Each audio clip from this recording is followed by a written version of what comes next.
মুখের একপাশে বিশাল এক টিউমার। এই টিউমারের কারণেই এক চোখ অন্ধ হয়ে গেছে দশম শ্রেণীর ছাত্রী রাবেয়া খাতুনের। জন্ম থেকেই অসহ্য যন্ত্রণাদায়ক এই টিউমারকে সঙ্গী করে ঘরের যাবতীয় কাজ সহ লেখাপড়া চালিয়ে যাচ্ছেন এই লড়াকু কিশোরী। আমি দীর্ঘদিন অসুস্থ, কিন্তু আমার আব্বু ট্রিটমেন্ট করতে পারতেছে না। রাবেয়ার এই টিউমার অপারেশনের জন্য প্রয়োজন ৫ থেকে ৭ লাখ টাকা, যা জোগাড় করা দিনমজুর বাবা মালেক মাতব্বরের পক্ষে অসম্ভব। তাই তো নীরবে সব সহ্য করে জীবনযুদ্ধ চালিয়ে যাচ্ছেন তিনি। আমার মেয়েটা জন্ম থেকে টিউমার নিয়ে জন্ম নিয়েছে। আমি দিনমজুরি কাজ করি, পান পাতা কাটি, এগুলো আমি কিভাবে চলি। বাগেরহাটের ফকিরহাট উপজেলার পাগলা শ্যামনগর গ্রামের দিনমজুর মালেক মাতব্বরের মেয়ে রাবেয়া। জন্ম থেকেই এই টিউমারে আক্রান্ত সে। আগে ছোট থাকলেও সময়ের সাথে সাথে টিউমার রূপ নিয়েছে ভয়ঙ্কর এক রূপে, সেই সাথে কেড়ে নিয়েছে চোখের আলো। শারীরিক এই অবস্থার কারণে তাকে শুনতে হয়েছে হাজারো কটু কথা। তবে এত কিছু সত্ত্বেও থেমে যায়নি রাবেয়া। অদম্য ইচ্ছা নিয়ে চালিয়ে যাচ্ছে পড়াশোনা। সেই সাথে পরিবারের চরম অভাবের মাঝেও মায়ের সংসারের সাহায্য আর বাবার কাজে সহযোগিতা করে নিজের স্বপ্ন আঁকড়ে ধরে আছেন এই শিক্ষার্থী।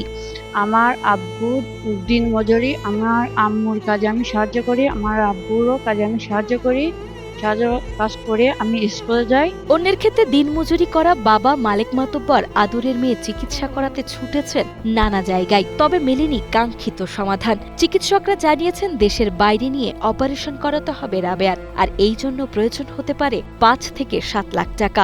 রাবেয়ার পরিবারের এই ভিটেমাটি ছাড়া আর কোনো জমি না থাকায় বিক্রি করে অপারেশনের আশা থেকে গেছে অধরাই। বাংলাদেশের সব জায়গায় দেখাইছি, কোনো জায়গায় পাইনি। এখন বাইরের রাষ্ট্রে নিতে গেলে ৫ থেকে ৭ লাখ টাকার দরকার।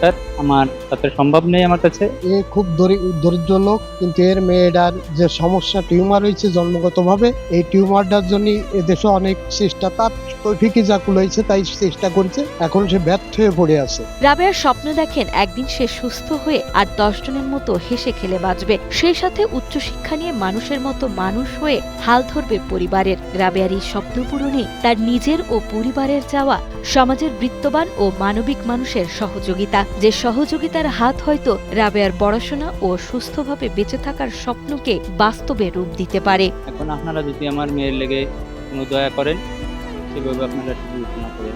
যদি কোনো প্রভাবশালী বা কোনো সরকারি লোক দয়া করে যদি একটু হাত বাড়ান, তাইলে এই মেয়েটা ফিরে তার পূর্ণ জীবন পেয়ে পেতে পারে।